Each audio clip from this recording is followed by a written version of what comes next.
Ada Arab Badui itu tanya sama baginda Nabi, "Matas sa'ah, kapan hari kiamat itu ya Rasulullah?" Nabi tidak menghitung-hitung. Jadi begini, nanti kalau sudah muncul tanda-tanda kiamat ini tinggal 100 tahun. Nabi tidak menjawab itu. Yang Nabi komentari dari pertanyaan itu simpel. Madza a'datta laha? Yang kamu siapin apa?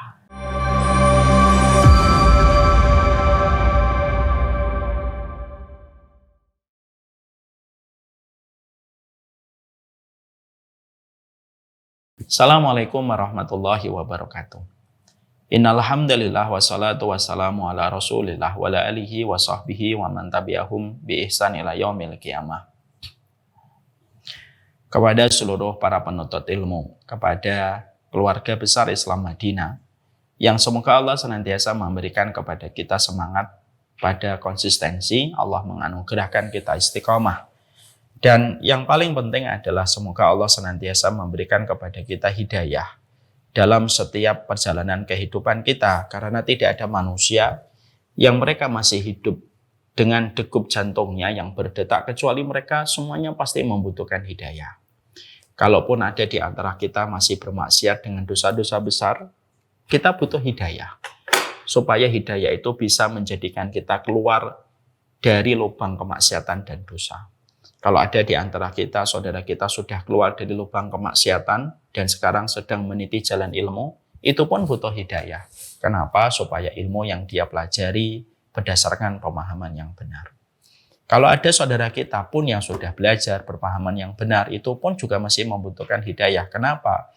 Supaya yang dia pelajari bertambah sempurna. Karena bisa jadi yang kita pelajari selama bertahun-tahun baru kecil sekali dari ilmu yang Allah sampaikan dalam kehidupan di dunia.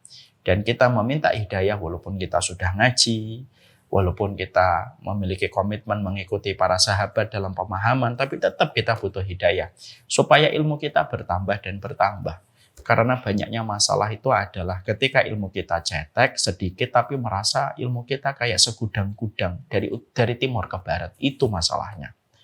Kalaupun kita sudah memiliki ilmu yang luas, kayak para ulama besar, tetap kita pun juga meminta hidayah. Kenapa? Supaya kita diberikan istiqomah, menetapi jalan kebenaran yang sudah kita dapatkan. Bahkan setingkat para nabi pun, mereka pun meminta hidayah. Kenapa? Supaya para nabi mendapatkan kematian husnul khatimah yang diridhoi oleh Allah. Nah, inilah yang menjadikan kita paham. Dalam segala hal itu kita sangat membutuhkan hidayah dalam perjalanan kehidupan kita. Dan semoga kita termasuk orang yang mendapatkan hidayah pada kehidupan kita. Kita tentunya sangat memahami sekali bahwasanya di dalam kehidupan kita senantiasa kita menjalankan roda-roda kesyukuran di dalam kehidupan kita. Materialisme, kapitalisme itu luar biasa menjarah pada seluruh lini kehidupan kita. Dan kita paham, tidaklah paham materialisme, tidaklah paham kapitalisme kecuali merenggut sesuatu yang paling berharga dalam kehidupan kita. Merenggut ketenangan, merenggut kelapangan, dan merenggut kecukupan di dalam kehidupan kita. Padahal puncak tertinggi pada kehidupan kita di dalam kualitas hidup itu setelah kita beriman sama Allah, yaitu gimana kita mendapatkan ketenangan, kelapangan, dan kecukupan.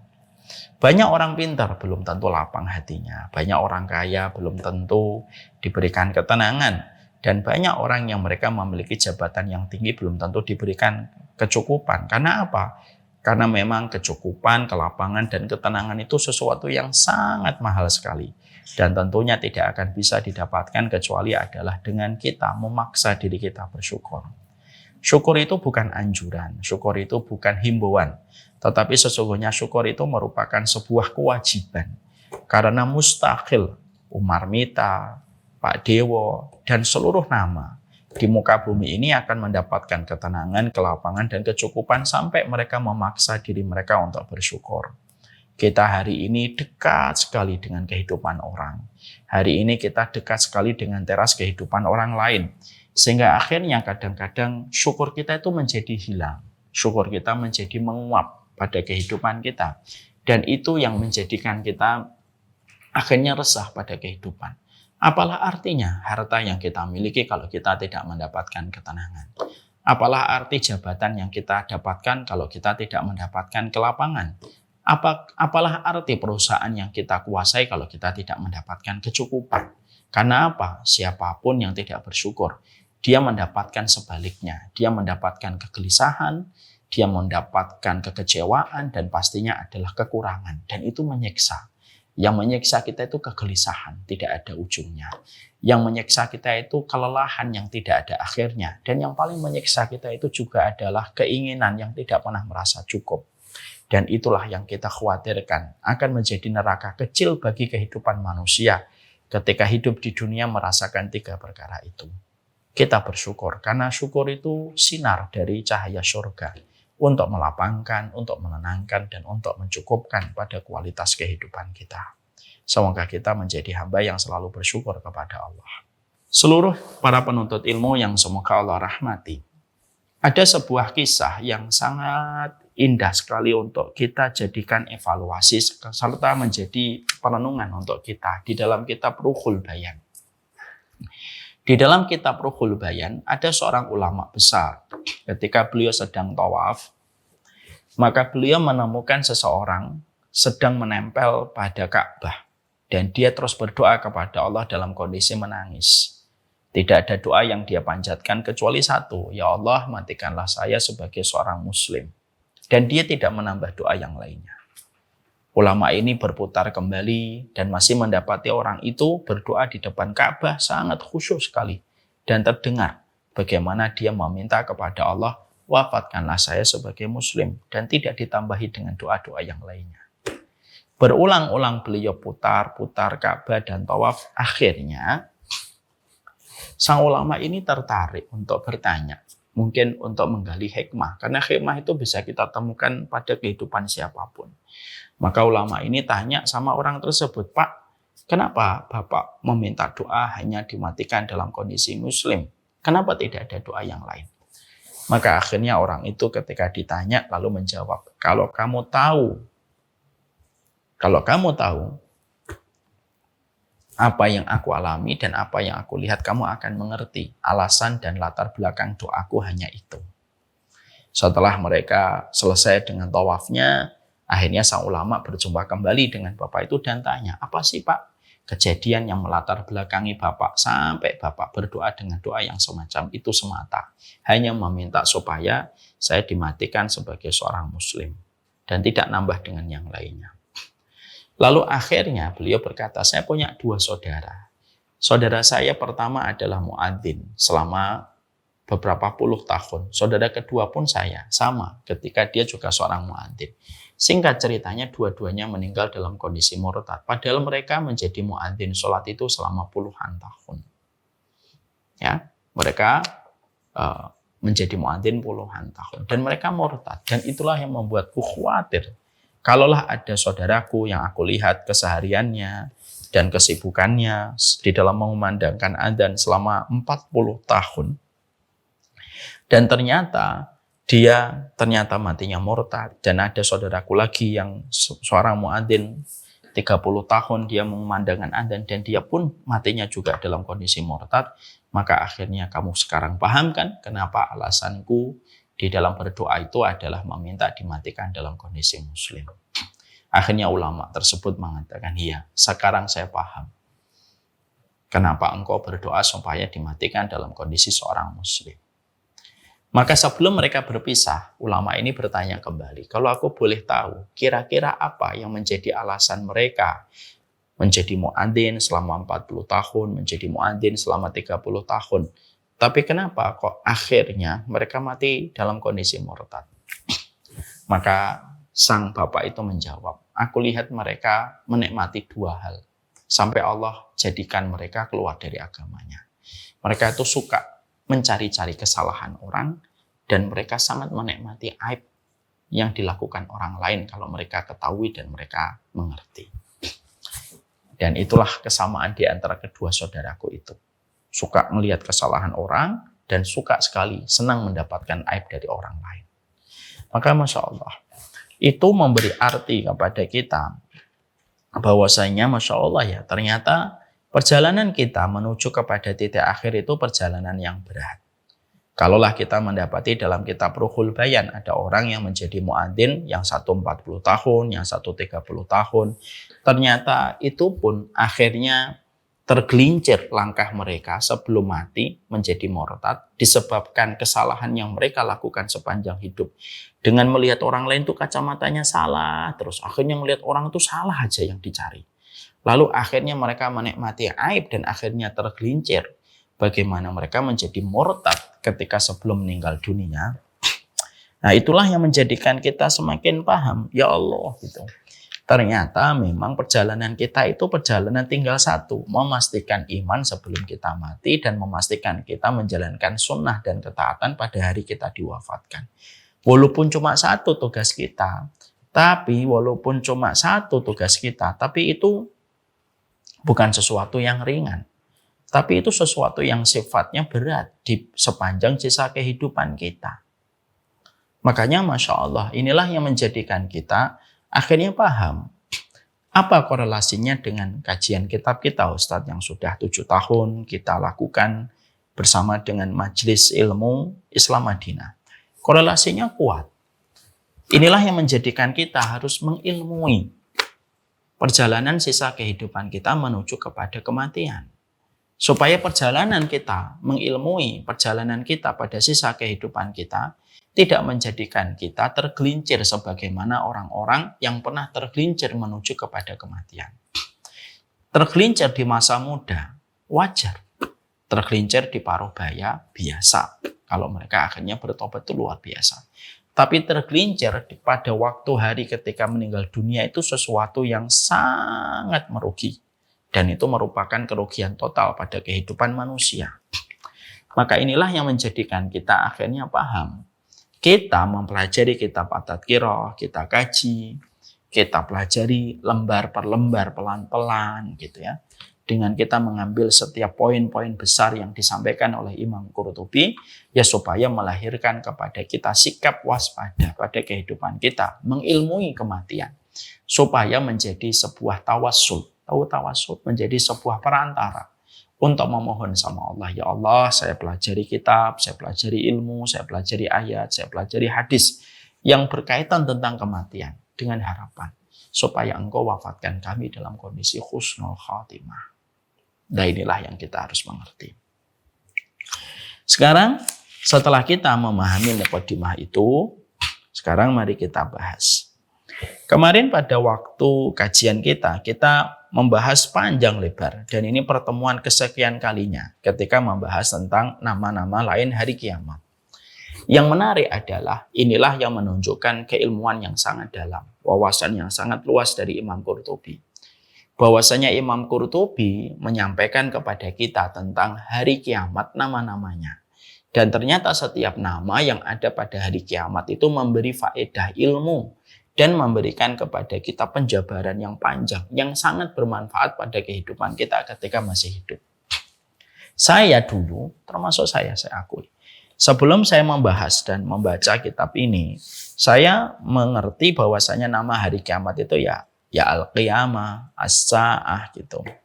Kemudian An-Nazi'ah gitu. Hanya beberapa nama saja. Tapi ternyata kita tahu dari penjelasan ayat yang disampaikan oleh Allah di dalam Al-Quran ataupun yang dijabarkan oleh baginda Nabi di dalam sunnah. Ternyata kita mendapati bahwasanya nama lain hari kiamat itu banyak sekali. Dan setiap nama memberi kepada kita pelajaran. Dan itulah yang masih menjadi pembahasan kita. Kita membahas tentang nama-nama lain hari kiamat yang selama ini kita secara normatif commonnya itu biasanya ya mempelajari nama hari kiamat itu ya Al-Qiyamah, As-Sa'ah gitu. Tapi ternyata namanya itu banyak. Kemarin kita telah mempelajari tentang nama-nama hari kiamat itu ada Yaumul Qasas atau Yaumul Qisas karena setiap kejahatan akan dibalas. Ada Yaumul Haqqah, yaitu adalah hari ketika kebenaran itu nyata dan tidak ada lagi yang samar-samar. Jadi nanti kita tidak akan lagi kebingungan pada waktu hari kiamat. Ini yang benar. Bisa jadi ada orang yang memusuhi sesuatu tapi ternyata yang dimusuhi itu benar dan dia yang salah.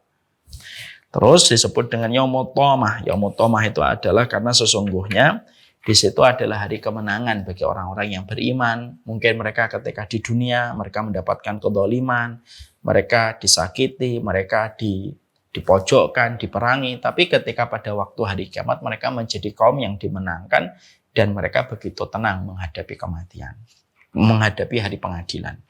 Disebut juga dengan Yaumus Sakhah, yaitu hari berdenting. Artinya bahwasanya pada waktu hari kiamat itu ada dentangan keras sekali yang memekakkan telinga dan memboncorkan gendang-gendang telinga setiap manusia di timur dan di barat. Disebut juga dengan Yaumul Wa'id, yaitu adalah hari ancaman. Hari ancaman bagi siapapun yang ketika di dunia memilih jalan hidupnya menentang kebenaran, memilih hidupnya untuk menentang Al-Quran, memilih hidupnya untuk konfrontasi dengan sunnah.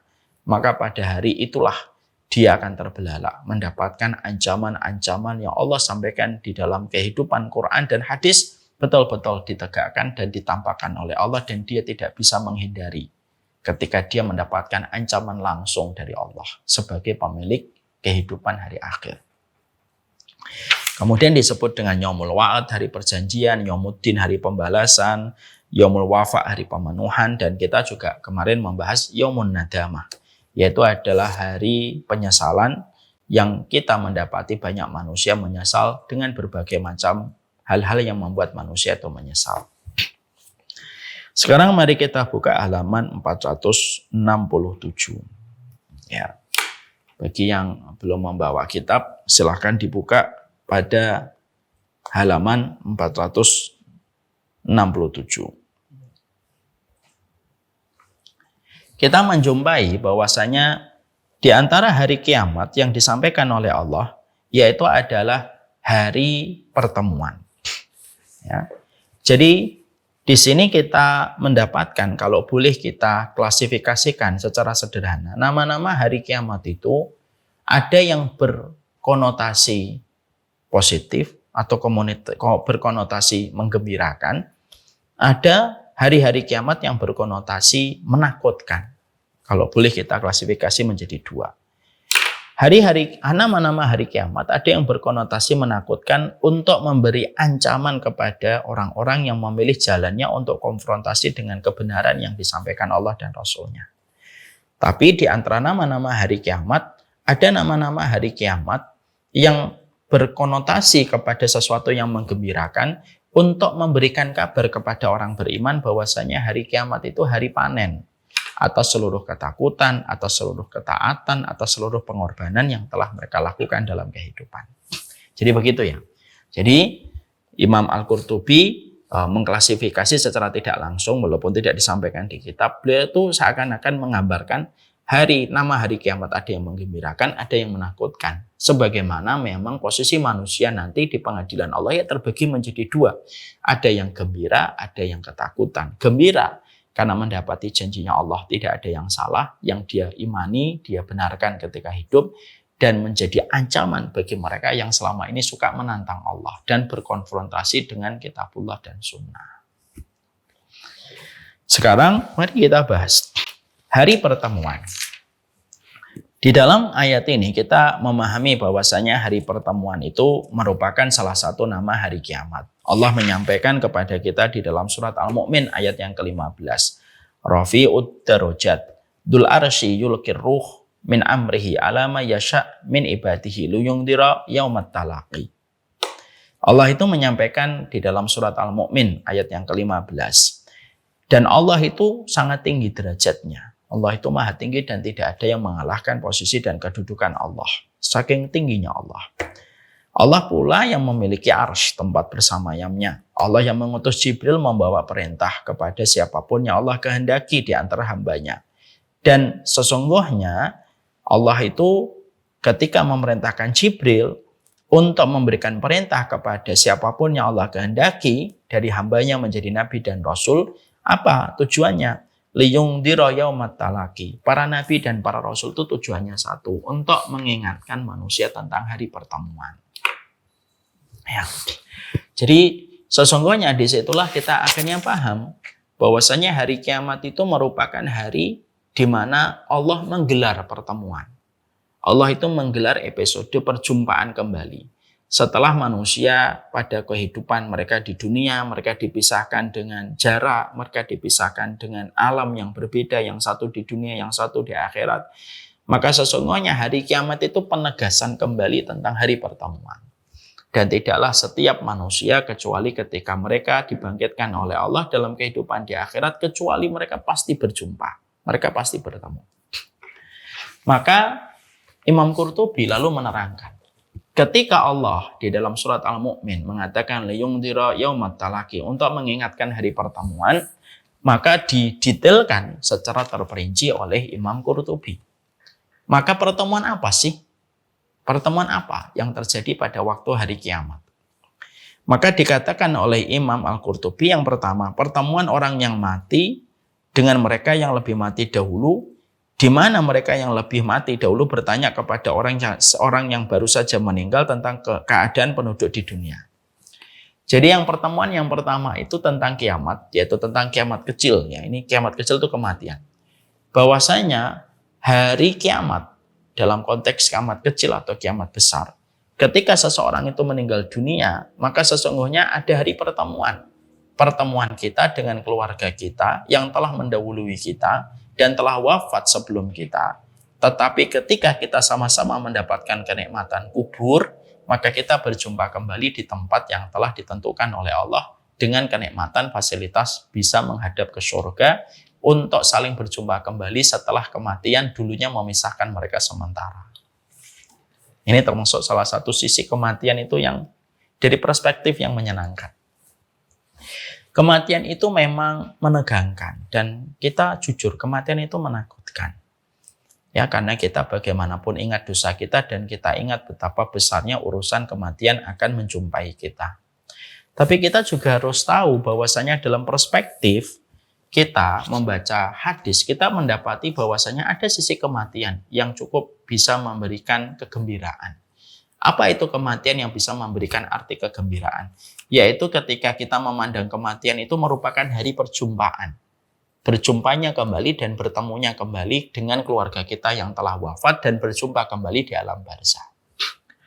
Karena manusia ketika mereka di alam barzah itu kegiatan mereka adalah mereka berjumpa dan saling mengunjungi ruh dengan ruh ketika sama-sama mendapatkan kenikmatan kubur, dan mereka sebagiannya adalah istirahat sebagaimana pengantin yang baru saja bercampur dan merasakan nikmatnya setelah mereka bercampur dan tidurnya dengan kualitas itu sampai hari kiamat. Tapi selain itu mereka saling berjumpa dan mereka saling bertemu. Jadi mereka saling berjumpa dan mereka saling bertemu. Dan ini merupakan salah satu di antara hal yang terjadi di alam barzah. Saya misalkan punya ibu yang meninggal sekitar hampir 10 tahun yang lalu. Ya. Ketika ibu saya meninggal 10 tahun yang hampir 9 tahun yang lalu, maka sesungguhnya kalau saya wafat, sama-sama mendapatkan kenikmatan kubur. Maka sesungguhnya saya berjumpa kembali dengan ibu saya. Karena kebiasaan ruh, sebagaimana yang diterangkan oleh Rasulullah di dalam sanad yang sahih, kebiasaan ruh yang telah meninggal dunia, mereka itu suka bertanya tentang kondisi keluarga-keluarga mereka, dan mereka bertanyanya kepada ruh-ruh yang baru datang kepada mereka ketika mereka sama-sama mendapatkan kenikmatan kubur. Jadi begini loh penjelasannya. Saya akan jelaskan dengan penggambaran lebih real ya. Ibu saya meninggal 10 tahun yang lalu. Setelah itu adalah keponakan beliau meninggal. Setelah keponakan beliau meninggal, setelah itu adik kakaknya beliau meninggal. Setelah itu adiknya beliau meninggal, setelah itu bapak meninggal, setelah itu kakak saya meninggal. Maka ibu saya ketika meninggal lebih dulu di antara semua mata rantai yang saya sampaikan ini, ketika keponakan saya meninggal, menyusul ibu mungkin setahun 2 tahun setelahnya, maka ketika mereka sama-sama mendapatkan kenikmatan kubur, maka ibu nanti bertanya, Duk itu panggilan perempuan untuk orang Jawa. Duk, gimana keadaan keluargaku? Nanti yang baru datang ini akan cerita, ya Bude keluarganya begini, Mas Minta sekarang begini, anaknya begini. Itu nanti akan cerita. Nanti setelah itu adiknya datang, kakaknya datang, tanya lagi. Nanti ketika sang suami datang, itu pun berjumpa kembali. Mereka berjumpa kembali. Lalu mereka membicarakan apa yang telah mereka lalui pada kehidupan di dunia. Memang belum senikmat di surga, tapi nikmatnya itu sudah mereka rasakan semenjak mereka di barzakh. Kalau ada yang suka bertanya, kok bisa Ustadz? Kan mereka belum diadili kok sudah dapat nikmat gitu. Kan belum diadili oleh Allah. Gini loh. Kayak kita mau naik pesawat, kalau pesawat kita adalah kelas bisnis, maka kita mendapatkan fasilitas dengan lounge-nya. Kita istirahat di lounge-nya. Karena kelas kita bisnis, kita mendapatkan fasilitas pijat, fasilitas makan, fasilitas full service dari para pelayan yang ada di lounge yang kita mampir sejenak sebelum kita naik pesawat. Perumpamaan barzakh itu semacam itu. Sehingga akhirnya mereka saling berjumpa, mereka berbicara tentang apa yang mereka lalui, sampai nanti betul-betul mereka berjumpa dengan hari kiamat. Dan mereka itu berjumpa. Nah, ibu saya dengan bapak saya tanya, Mita sekarang kondisinya gimana Pak? Oh, Mita sekarang anaknya ini, sekarang keturunan ini, kondisi keluarganya begini, itu nanti diceritakan. Kenapa yang lebih lama? Tanya sama orang yang baru datang, karena yang sudah lama ini mereka tidak bisa mengupdate ya, informasi yang baru dari keluarga mereka semenjak mereka di alam barzakh. Karena alam barzakh itu kayak tembok tebal yang tidak bisa ditembus dengan apapun. Maka cara untuk update informasinya itu adalah yaitu mendapatkan informasi dari keluarga yang baru datang, ruh mereka ketika meninggal dunia kalau sama-sama mendapatkan kenikmatan kubur. Makanya ada sebuah riwayat yang sahih bahwasanya ruh itu kalau mereka ada kedatangan ruh yang baru datang, baru saja meninggal ruhnya baru datang, maka ruh-ruh yang lama itu langsung mendatangi ruh yang baru dan bertanya banyak hal. Sampai ada sebagian ruh yang mengatakan biarkan dulu, dia baru saja melewati perjalanan yang melelahkan, biarkan dulu dia dulu. Lah ini kata Rasulullah, sabdanya Nabi. Ini menunjukkan kepada kita bahwasanya termasuk di antara hari kiamat dinamakan dengan yaumut talaqi, yaitu adalah hari pertemuan, karena sesungguhnya berjumpa kembali setelah dipisahkan dengan kematian dan kehidupan ketika memisahkan di antara keduanya. Makanya itu yang pertama, sesungguhnya mereka itu akan berjumpa dengan keluarga-keluarga mereka. Jadi ini termasuk salah satu perspektif kematian yang bisa menggembirakan. Memang kita khawatir dengan kematian, kita takut dengan kematian, dengan amal kita, dan kita menghadapi alam yang baru. Tapi di satu sisi yang lainnya kita harus paham bahwasanya kematian itu merupakan pertemuan. Ada satu kisah dalam sanad yang sahih. Ada seorang wanita, sahabat wanita Rasulullah, datang kepada Rasulullah. Beliau baru saja ditinggal oleh anaknya yang wafat. Sedih beliau. Lalu beliau bertanya sama baginda Nabi Shallallahu Alaihi Wasallam, ya Rasulullah, apakah setiap ruh bisa saling berjumpa dengan ruh-ruh yang lain ya Rasulullah? Mereka saling berjumpa, mereka saling bertemu ruh-ruh itu ya Rasulullah? Maka Nabi langsung menjawab, iya, mereka saling bisa berjumpa. Lalu pada saat itu Nabi melihat ada beberapa burung yang ada di satu pohon. Nah, mereka itu di pohon itu saling di atas dahan yang sama. Lalu Rasulullah berkata, sebagaimana burung-burung itu berjumpa di atas dahan, mereka saling kumpul di atas dahan itu, sebagaimana kondisi dan keadaan ruh semacam itu nanti ketika mereka dikumpulkan. Maka Masya Allah, perempuan ini atau sahabat wanita ini langsung senang sekali. Wah, langsung dia berkata, Masya Allah gitu. Makanya semenjak saat itu akhirnya tidaklah beliau mendapati kalau ada keluarganya yang sakit berat gitu ya, sebelum menuju pada sakratul maut, maka ibu ini selalu berkata, nanti tolong sampaikan salamku untuk anakku ya. Nanti sampaikan salamku untuk anakku ya. Dan itu disampaikan oleh beliau karena beliau telah mendapatkan jawaban dari baginda Nabi bahwasanya setiap ruh saling berjumpa dan saling bertemu dengan satu kondisi, syaratnya sama-sama mendapatkan kenikmatan kubur. Mereka saling berjumpa. Lah inilah yang menjadikan ini disebut dengan hari talaqi.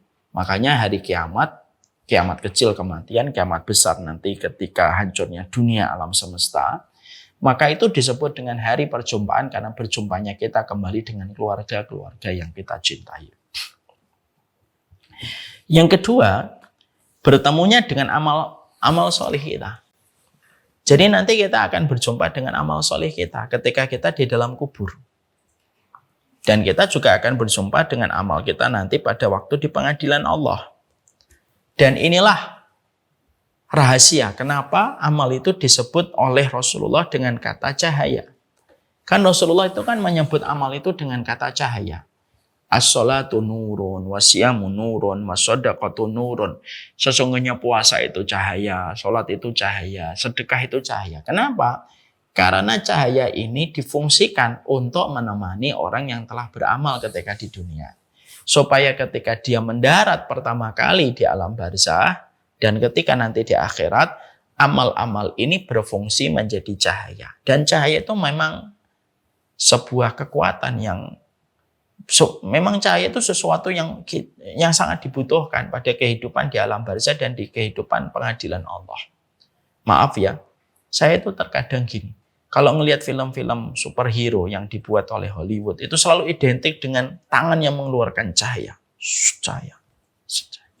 Saya tidak tahu apakah ada korelasinya atau tidak, tapi saya akhirnya menjadikan itu menjadi sebuah perenungan gitu dengan mengilustrasikan. Maka sesungguhnya semua amal yang kita lakukan nanti menjadi cahaya. Makanya ada satu riwayat yang disampaikan oleh Imam Qurtubi dulu di awal-awal, masih ingat dulu kita membahasnya di rumah Islam Madinah di Jakarta Barat. Saya pernah menyampaikan sebuah riwayat. Manusia itu ketika dimasukkan ke area kuburan, maka dia akan didekati dengan berbagai macam siksaan. Maka seluruh amalnya akan menjadi warrior. Semua amalnya itu akan menjadi pejuang dan menjaga orang itu. Puasanya, sholatnya, sedekahnya yang akan menundukkan setiap serangan yang ditujukan kepada orang itu. Sholatnya akan berkata, jangan dekati fulan, karena dialah yang menegakkan aku. Puasanya akan mengatakan, jangan kamu dekati fulan ini, karena akulah yang dijadikan dia untuk lapar-lapar di waktu siang karena Allah. Sedekahnya akan berkata, jangan ganggu orang ini, karena sesungguhnya sifat bakhilnya tidak menjadikan dia untuk bersedekah di jalan Allah.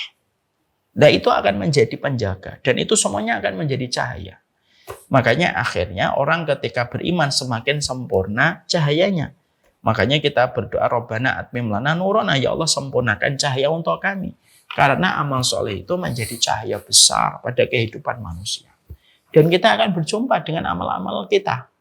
Amal kita menutup aurat berjumpa. Amal kita dulu sedekah ketika sudah lupa berjumpa lagi. Amal kita dulu ketika bangun keran untuk masjid jumpa lagi. Amal kita memberikan pengairan jumpa lagi. Amal kita ngaji jumpa lagi. Amal ketika membantu orang yang kesusahan dalam hutang berjumpa lagi. Semuanya berjumpa lagi. Untuk memberi arti bahwasanya termasuk salah satu perjumpaan yaitu perjumpaan kita dengan amal-amal soleh kita. Ya. Makanya tidak perlu bagi kita untuk membanggakan amal kita. Dan tidak perlu bagi kita mempublikasi amal kita. Supaya amal itu utuh. Siapapun yang mereka beramal, lalu mempublikasi amalnya dengan niat untuk mendapatkan riya dan mendapatkan pujian, maka amal itu tidak akan datang kepadanya dengan sempurna. Amal itu akan rusak. Sebagaimana lampu yang sudah putus beberapa komponen kabelnya tidak akan memberikan penerangan. Tidak akan memberikan penerangan. Kenapa? Kabelnya putus.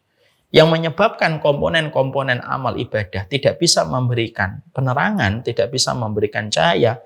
Orang itu riya, orang itu ujub, orang itu sombong. Itu akhirnya tidak berjumpa lagi dengan amalnya.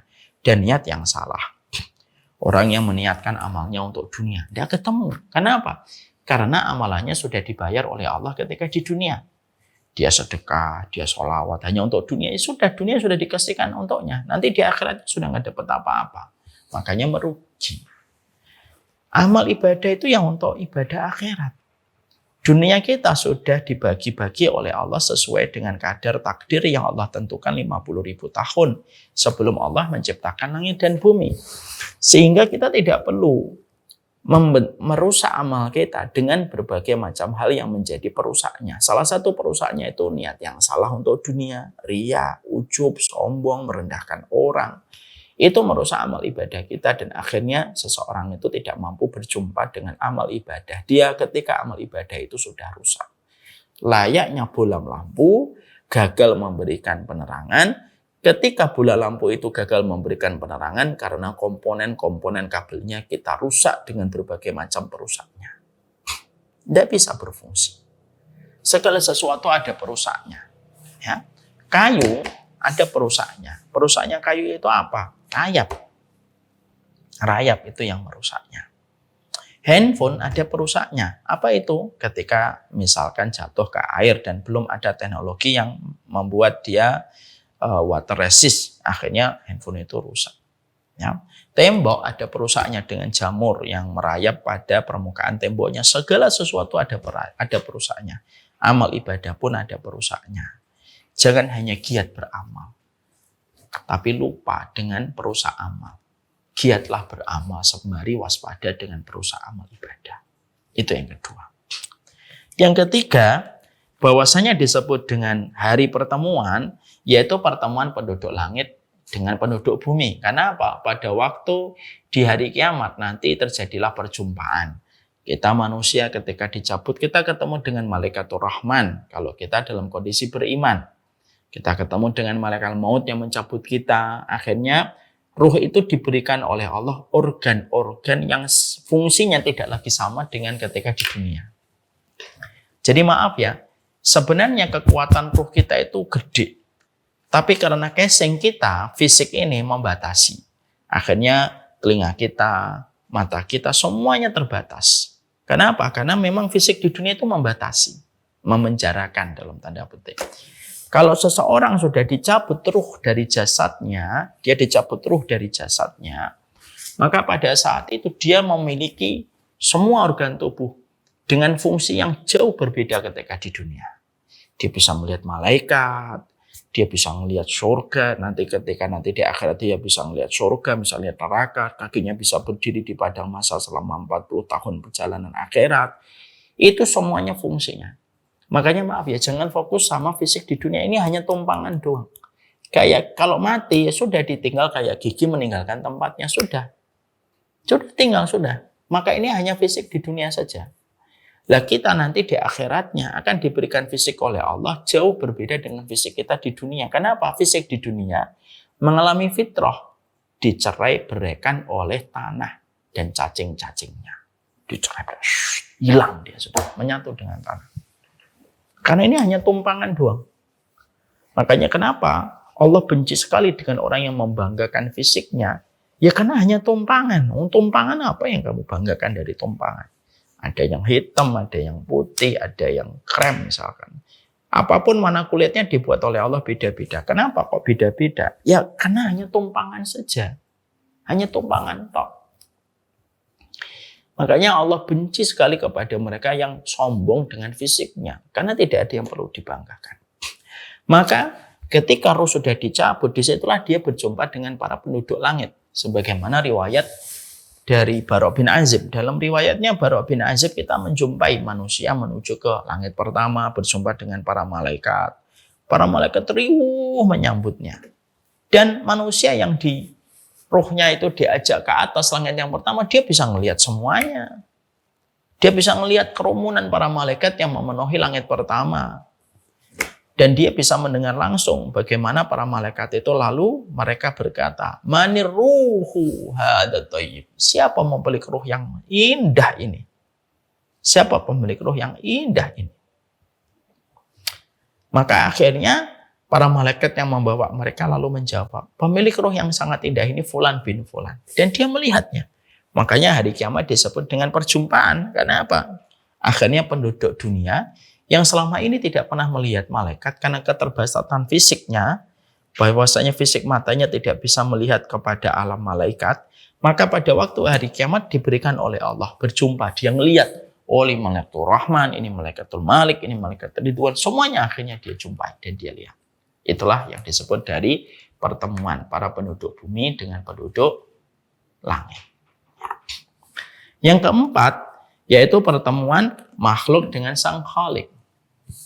Pertemuan makhluk dengan sang Khalik. Pertemuan makhluk dengan sang Khalik ini terbagi menjadi dua. Kalau pertemuan makhluk dengan Khalik di balik hijab, yaitu ketika diadili oleh Allah. Dan ada orang-orang berdosa yang nanti berjumpa dengan Allah dalam bentuk suara. Lalu mereka disidang oleh Allah. Kenapa kamu zina? Kenapa kamu menghafalkan Al-Quran niat kamu untuk riya? Kenapa kamu sedekah niatnya untuk riya? Nanti dijawab itu. Dijawab sama Allah Subhanahu wa taala, tetapi di belakang hijab. Kenapa? Karena sesungguhnya orang-orang yang berdosa tidak bisa melihat Allah. Dia hanya berjumpa langsung, tapi ada hijabnya. Nah, orang beriman itu nanti melihat Allah. Karena sesungguhnya kita menjumpai bahwasanya salah satu kenikmatan besar dalam kehidupan di akhirat itu adalah ketika seseorang itu berjumpa dengan Allah secara langsung, tanpa hijab. Ya. Makanya kita mendapati lilladzina ahsanu husna wa ziyadah. Makanya kita mendapati tidaklah orang yang berbuat baik mereka mendapatkan surga dan mereka itu mendapatkan ziyadah. Mendapatkan ziyadah itu adalah mendapatkan tambahan, yaitu melihat wajahnya Allah. Mereka betul-betul bertemu dengan wajahnya Allah. Saya bukakan di dalam Al-Quran. Allah menyampaikan kepada kita di dalam surat Yunus ayat yang ke-26. Tolong ditampilkan. Di dalam surat Yunus ayat yang ke-26 Allah berfirman lilladzina ahsanu al-husna wa ziyadah. Bagi mereka yang berbuat baik, maka mereka mendapatkan dua jaminan dan janji dari Allah. Al-husna, mereka mendapatkan kebaikan pula. Kebaikan itu apa? Artinya surga. Lilladzina ahsanu al-husna wa ziyadah. Dia mendapatkan surga. Setelah mendapatkan surga itu apa? Ziyadah, ada tambahan. Berarti ada satu kenikmatan yang lebih daripada kenikmatan surga. Apa itu? Ziyadah namanya. Diterangkan oleh Allah dengan kata ziyadah. Ziyadah itu tambahan. Apa tambahannya? Tambahannya itu melihat wajahnya Allah. Tapi untuk siapa? Khusus bagi para penduduk surga. Penduduk neraka tidak berjumpa dengan Allah. Mereka mendengar suaranya Allah ketika diadili. Mereka semuanya mengetahui, mendengar suara itu. Tapi di belakang hijab. Nah, ketika manusia sudah menyelesaikan pengadilan Allah, melewati sirat sampai di Qantharah, sampai akhirnya masuk ke dalam surga, barulah di situ mereka melihat wajahnya Allah. Makanya ada sebuah riwayat bahwasanya Allah itu ketika seluruh penduduk surga sedang menikmati semua kenikmatan yang ada di dalam surga, lalu tiba-tiba nampaklah sinar di atas wajah mereka. Ternyata itu adalah Allah. Sinar itu begitu indah sekali. Ya. Dari miliknya Allah. Maka Allah itu berkata, berfirman, Assalamualaikum ya ahlal jannah. Assalamualaikum wahai penduduk surga. Maka para penduduk surga yang asalnya tadi menikmati semua sajian terbaik yang Allah berikan kepada mereka ketika di surga, mendapatkan sapaan langsung dari Allah, maka mereka itu mendapatkan nikmat itu mengalir seluruh syarafnya itu mendapatkan nikmat itu. Seakan-akan kenikmatan surga itu kalah dibandingkan ketika mereka melihat wajahnya Allah. Lalu diterangkan oleh Rasulullah, fala yaltafitu ila syai'in minan na'imi madamu yang duruna ilaihi. Saking nikmatnya mereka melihat wajahnya Allah itu mereka tidak noleh ke kanan, mereka tidak noleh ke kiri, mereka fokus saja melihat wajahnya Allah itu saking nikmatnya. Lah itulah yang disebut dengan hari perjumpaan.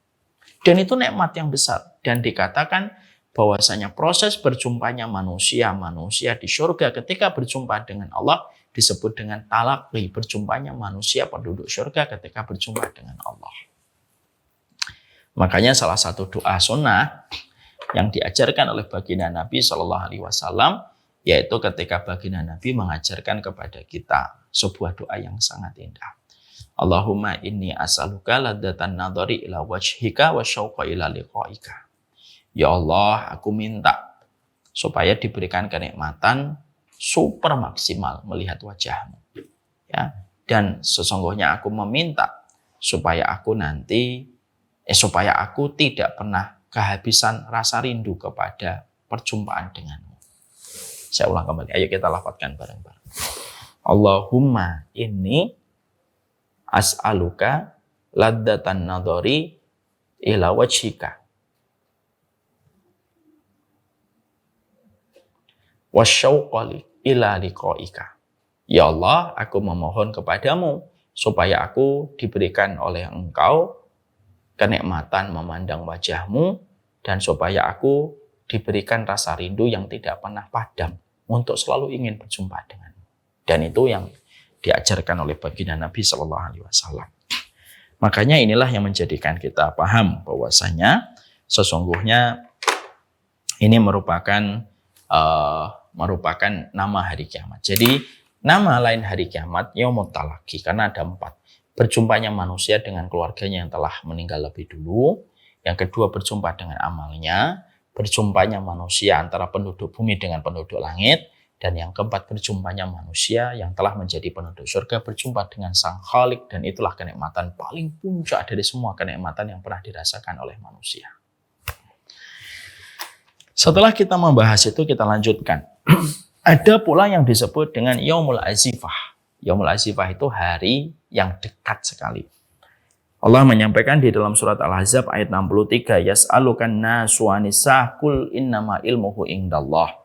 Wa ma yudrika la'alla sa'atu takunu qaribah. Maka dikatakan manusia itu bertanya tentang hari kiamat, dan katakanlah hari kiamat itu ilmunya milik Allah semata. Dan bisa jadi sesungguhnya hari kiamat itu sangatlah dekat. Jadi artinya bahwasanya hari kiamat itu hari yang cepat, hari yang dekat sekali. Dan bagi kita tidak usah meributkan kapan hari kiamat. Kita tidak perlu menghitung-hitung. Ya, saya berpendapat itu yang lebih benar. Tidak perlu menghitung sisa kehidupan, sisa umur kehidupan manusia itu berapa. Tidak usah dihitung. Memang ada ya pendapat para ulama yang menghitung. Tapi banyak sekali ulama yang lain yang tidak pernah menghitung-hitung sisa umur kehidupan manusia. Yang kita imani itu apa? Sesungguhnya yang kita imani adalah wa ma yudrika la'alla sa'ata takunu qaribah.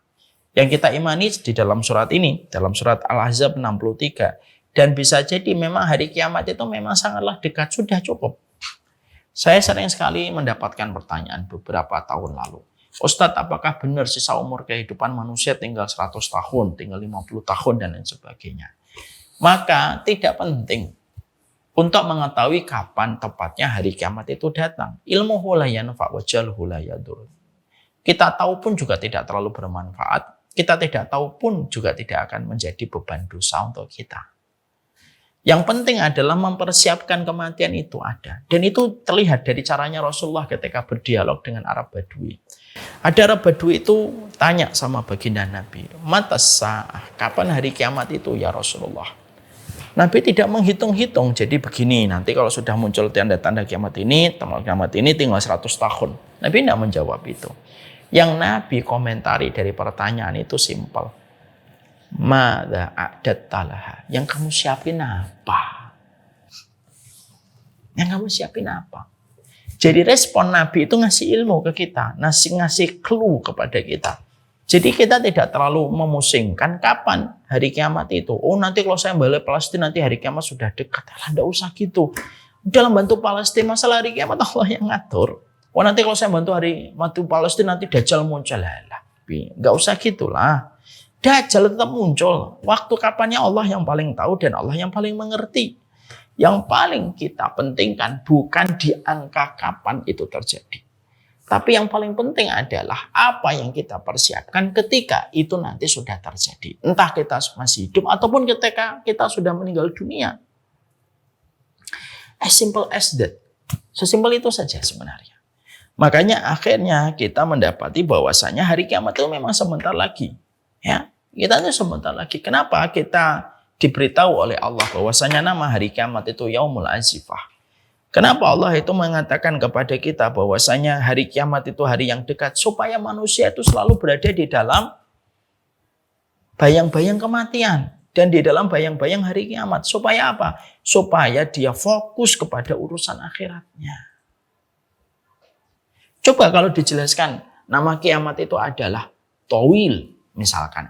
Hari kiamat itu hari yang panjang dan masih lama. Apa efeknya pada kehidupan manusia? Efeknya pada kehidupan manusia akhirnya santai. Udahlah, masih lama hari kiamat. Jadi Allah lalu memberi hikmah. Kenapa Allah katakan hari kiamat itu yaumul azifah? Allah katakan hari kiamat itu dekat. Karena pada dasarnya supaya setiap orang itu aware. Oh, kita ini dekat. Supaya kita mempersiapkan. Supaya kita tidak lagi asik masuk bercengkrama dengan dunia dan syahwat. Kenapa? Hari kiamat itu dekat. Hari pengadilan, hari kisos, hari pertemuan. Semuanya sudah nampak dekat untuk kita. Dan memberikan kepada kita keterjagaan. Jadi kita terjaga. Oh, kiamat sudah dekat. Kan gitu. Kata-kata yang melenakan kalau dalam bahasa percakapan kita, kata-kata yang sering melenakan itu apa? Kata-kata yang sering melenakan itu ketika kita sering berkata begini, Belanda masih jauh. Kata-kata itu melenakan. Akhirnya apa? Ya sudah. Ketika kita menganggap bahwasanya Belanda itu masih jauh, maka akhirnya itu melenakan. Makanya Allah tidak mengatakan bahwasanya kiamat itu jauh. Tapi Allah itu mengatakan bahwasanya kiamat itu dekat.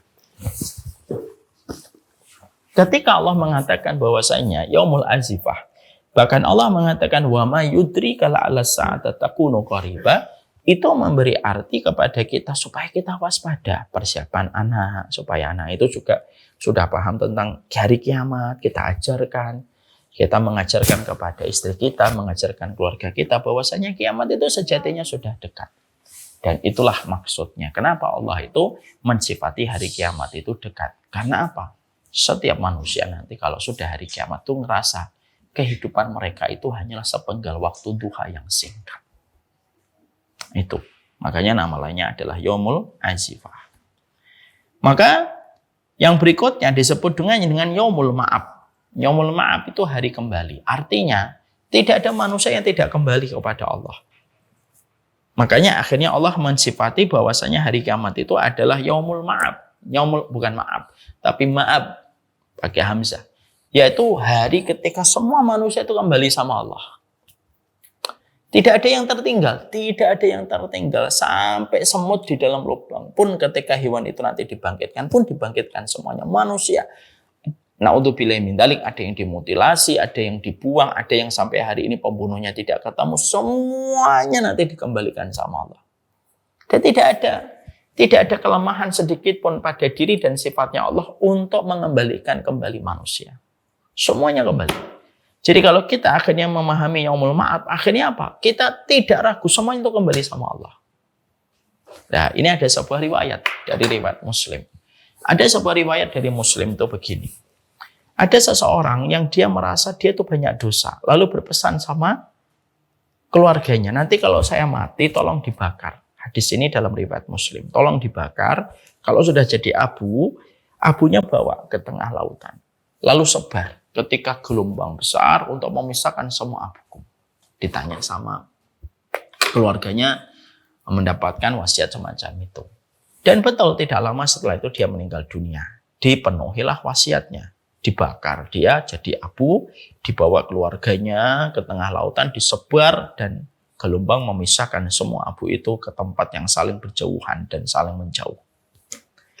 Ketika dia sudah mati, sekejap, langsung dihidupkan kembali oleh Allah dan dihadapkan kepada Allah. Apa yang kamu lakukan? Iya, saya minta keluarga saya dibakar. Kenapa kamu meminta wasiat semacam itu? Supaya saya tidak berjumpa lagi dengan engkau, ya Allah. Kenapa kamu melakukan itu? Karena saya takut sekali dengan engkau, ya Allah, dengan dosa-dosa yang aku lakukan. Maka Allah mengampuninya dan akhirnya memberikan kepadanya surga. Tapi riwayat itu menjelaskan kepada kita bahwasanya semuanya kembali sama Allah. Ada yang terseret dengan gelombang di tengah lautan, tidak ketemu. Na'udzubillahi min dzalik. Boeing yang ada di maskapai Malaysia Airlines gitu, yang sampai sekarang Boeingnya tidak ketemu dan kemana seluruh para penumpangnya tidak kita ketahui, semuanya kembali. Makanya Allah menegaskan kepada manusia yaumul ma'ad. Makanya hari ini para keluarga yang mungkin belum mendapati, ada keluarganya yang balik, mungkin kecelakaan, terus sampai hancur, seluruh fisiknya tidak lagi dikenali, semuanya balik dalam kondisi sebagaimana kondisi manusia dikumpulkan oleh Allah. Makanya disitulah yang disebut dengan yaumul ma'ab. Supaya manusia itu tidak ragu dan mengimani. Tidaklah seseorang tercipta kecuali dikembalikan sama Allah. Bahkan bayi pun yang baru lahir yang terus wafat dengan kejadian-kejadian yang Allah berikan, itu pun dikembalikan sama Allah dalam kondisi hidup kembali. Dan semuanya fayunabbiukum bima kuntum ta'malun. Dan semuanya akan menceritakan apa yang telah dilakukan. Kenapa kita balik sama Allah? Untuk mempertanggungjawabkan amal yang telah kita kerjakan. Inilah 3 tambahan hari ini, yaitu ada Yaumul Talaqi, ada Yaumul Azifah, dan ada Yaumul Ma'af yang kita pelajari. Nah, setidaknya supaya kita paham, Masya Allah ya, luar biasa tentang masalah ini, semoga menjadikan kita semakin mengerti betapa panjangnya persiapan kita menuju kepada kematian. Kalau saya sering berkata begini, Bapak dan Ibu, kita untuk hidup di dunia yang singkat saja, 70-80 tahun lah, atau 60 tahun. Manusia sepakat nyari ilmu. Ada yang sampai S1, S2, S3, bahkan. Hanya untuk dunia yang sejatinya pasti ditinggalkan dan pasti rusak dengan kejadian hari kiamat. Apalagi kehidupan akhirat yang tidak ada ujungnya. Harusnya ilmunya lebih profesional untuk kita sikapi daripada ilmu dunia yang pastinya kita tinggalkan.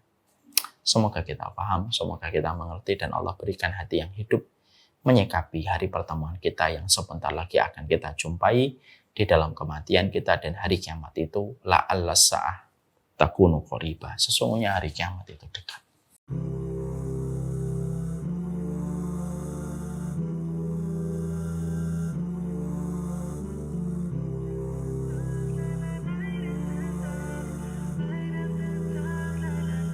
You feel it in your heart.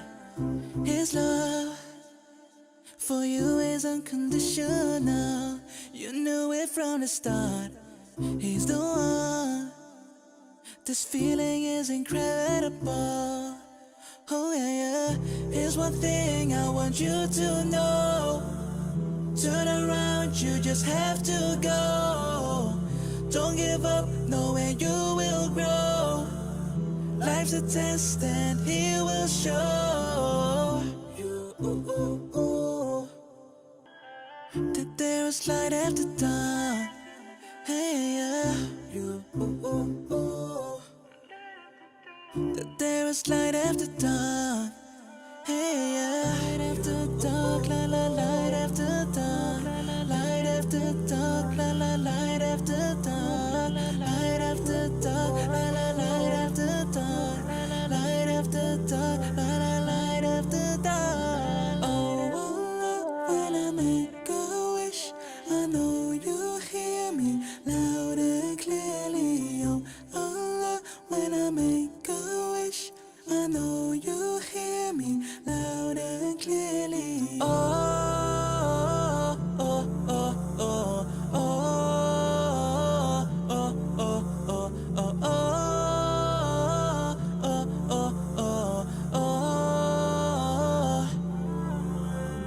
Light after dark, la la, light after dark. Light after dark, la la, light after dark. Light after dark, la la, light after dark. Light after dark, la la, light after dark.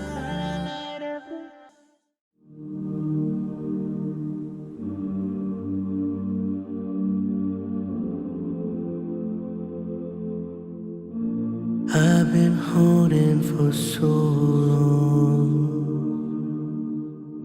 scared I might slip away. Sometimes I just feel so lost, but I know that I'll find my way.